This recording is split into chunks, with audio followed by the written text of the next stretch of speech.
Hello everyone and welcome to Ashish Malik IAS academy YouTube channel. Guys, आपका बहुत बहुत स्वागत है। हम बात करेंगे टाइप ऑफ एसेज की इस वीडियो में। ये है पार्ट 2। पहले ऑलरेडी मैं 3 तरह के एसे आपको बता चुका हूं। इससे अगर आपने बाय चांस पिछला वीडियो नहीं देखा है तो जरूर देखिएगा। अभी तक हमने 3 तरह के एसे के बारे में बात किया है। एक आपको मैंने बताया कि क्या होते हैं फिलोसॉफिकल एसे। फिलोसॉफिकल एसे के अलावा हमने बात की अबाउट द एक्सपोजिटरी एसेज। और अब हम बात करने जा रहे हैं एक और हमने बात किया था आर्गुमेंटेटिव एसेज। ये 3 एसेज के टाइप के बाद इस वीडियो में बात करेंगे 2 और तरह के एसेज की। एक है हमारे पास परसुएसिव एसेज और दूसरा टाइप हमारे पास है डिस्क्रिप्टिव एसेज। उम्मीद करता हूं आपको पार्ट 1 पसंद आया होगा, इसलिए आपके सामने पेश है पार्ट नंबर 2। बात करेंगे 2 और टाइप के एसेज और उनको कैसे डील किया जाए इसके बारे में। चलिए शुरू करते हैं हमारे टाइप 4 के साथ में। और दोस्तों, अगर अभी तक आपने इस चैनल को सब्सक्राइब नहीं किया है तो जरूर कीजिएगा, बिकॉज ऐसे राइटिंग के बाद मैं एक कोर्स एथिक्स के ऊपर भी जल्दी से जल्दी आपके लिए लेके आने वाला हूं। तो बात करते हैं टाइप नंबर 4। ये होते हैं परसुएसिव एसेज। अब ये परसुएसिव एसे किस टाइप के हैं, क्या होता है एग्जैक्टली परसुएसिव एसेज में? आप ऐसा मान के चलें, जो परसुएसिव एसेज है ना, परसुएसिव का मतलब क्या होता है? परसुएशन आपने वर्ड सुना होगा, एथिक्स में भी हम वर्ड यूज करते हैं परसुएशन।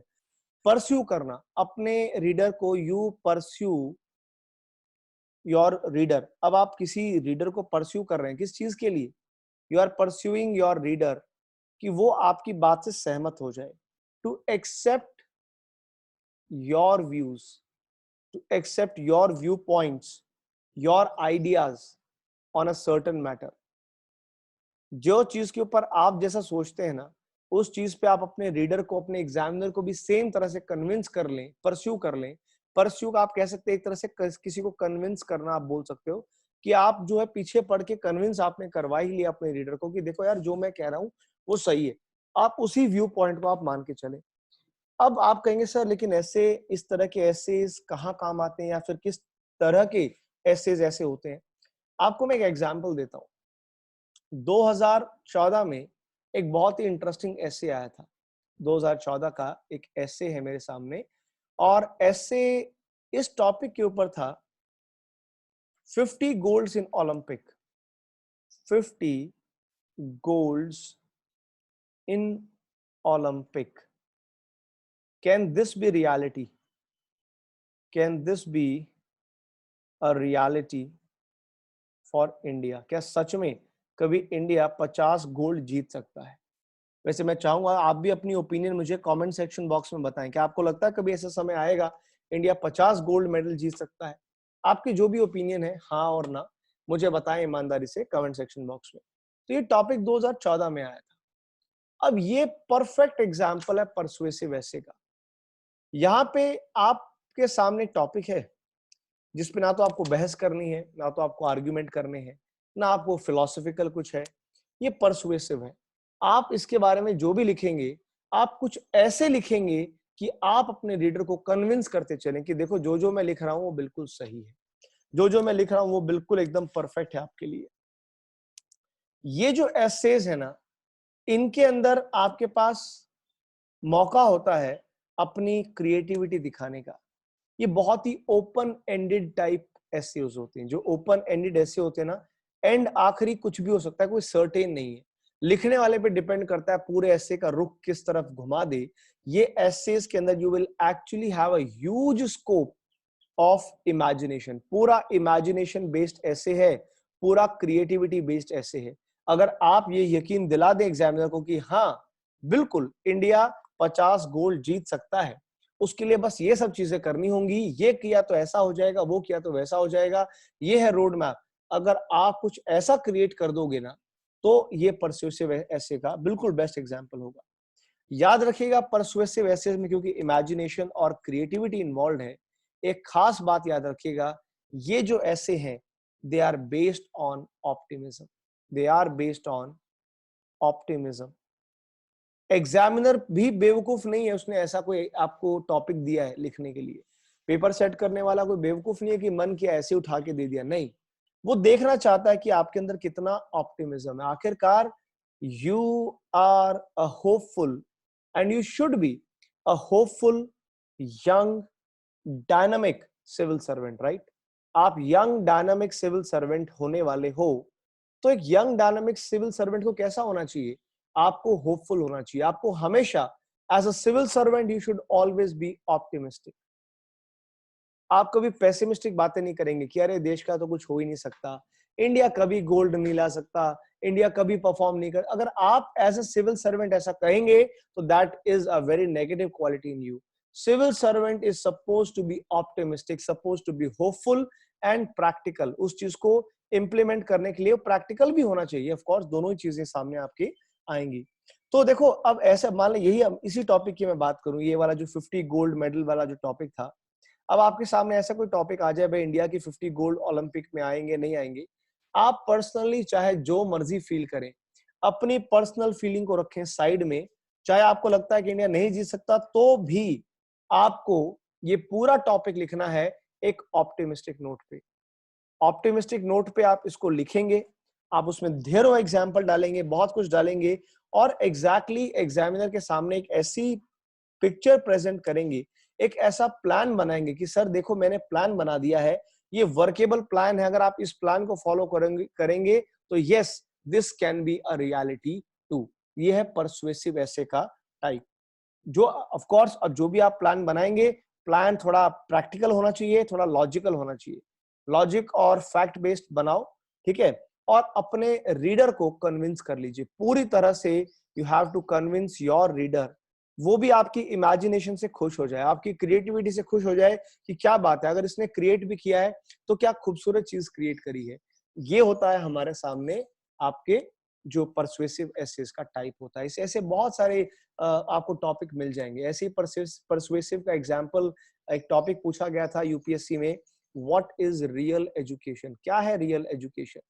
तो रियल एजुकेशन ये भी ओपन एंडेड टॉपिक है, आप जैसी मर्जी दिशा में ले जाओ। 2005 में सवाल पूछा गया था। इसी तरह से 2014 में एक टॉपिक आया था टूरिज्म के ऊपर। टूरिज्म के बारे में पूछा गया, can this be the next big thing? Can this be the next big thing for India? अब ऑफ कोर्स ये जो सारे जो कैटेगरीज है, 2014 का सवाल है, ये सब के सब जो टॉपिक्स है ना, they are all under the category of persuasive essays.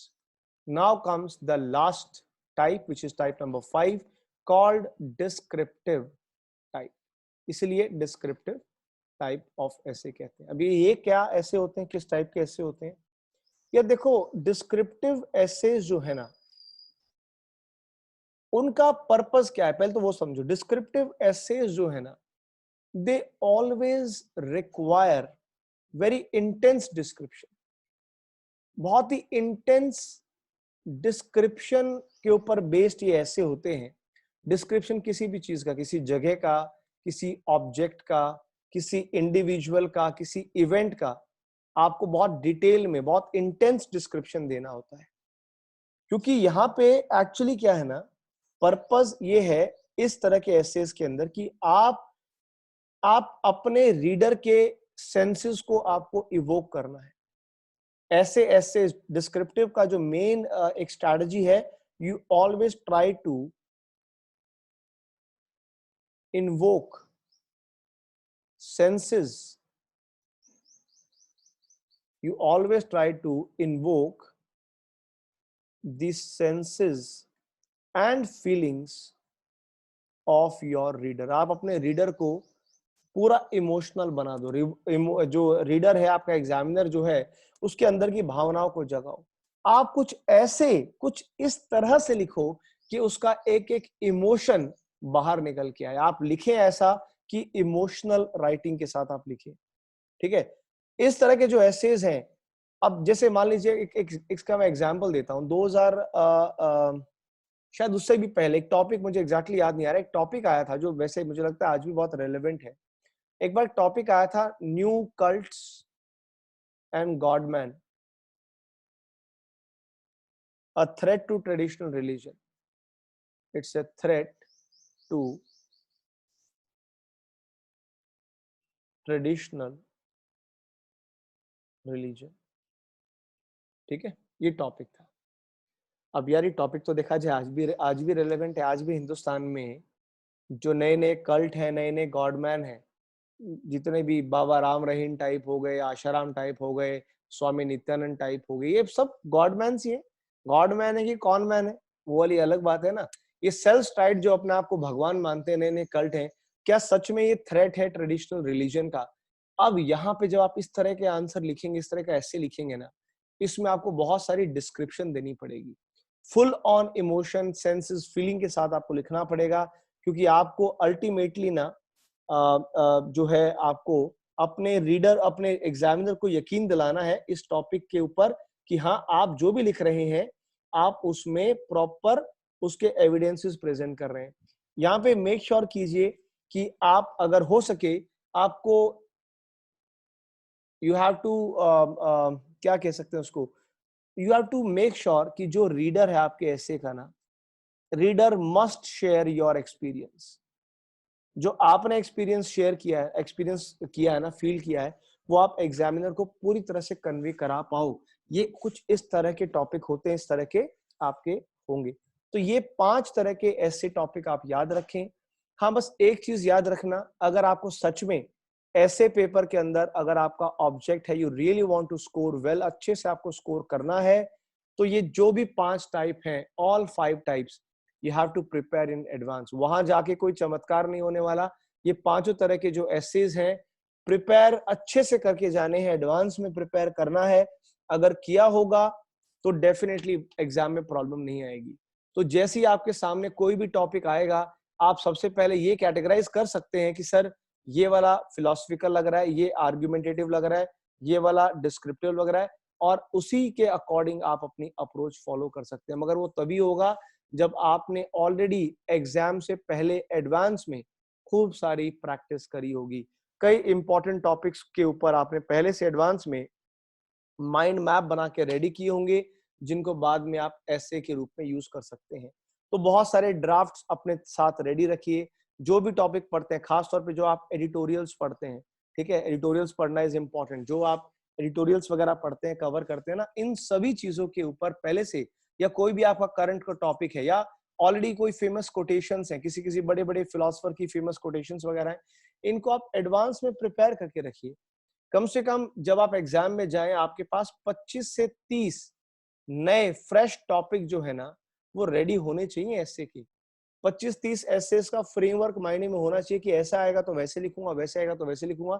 ये सब आपको ऑलरेडी रखना है, रेडी रखना है अपने माइंड में, तब आप सच में बहुत अच्छा परफॉर्म कर सकते हैं। ठीक है दोस्तों, तो ये था हमारा आज का इस वीडियो का अंत है, और उम्मीद करते हैं कि आपको टॉपिक अच्छा लगा, वीडियो अच्छी लगी, पसंद आई।